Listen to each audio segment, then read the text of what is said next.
കോതമംഗലം രൂപതയിൽ വിശ്വാസോത്സവത്തിന് തുടക്കമായി.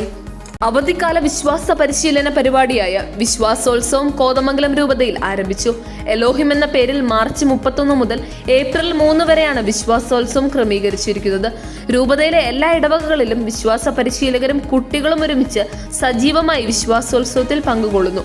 ഈ വർഷത്തെ വിശ്വാസോത്സവത്തിന്റെ ഔദ്യോഗിക ഉദ്ഘാടനം രൂപതാധ്യക്ഷൻ മാർ ജോർജ് മടത്തിക്കണ്ടത്തിൽ പിതാവ് കോതമംഗലം സെന്റ് ജോർജ് കത്തീഡ്രൽ വെച്ച് നടത്തി.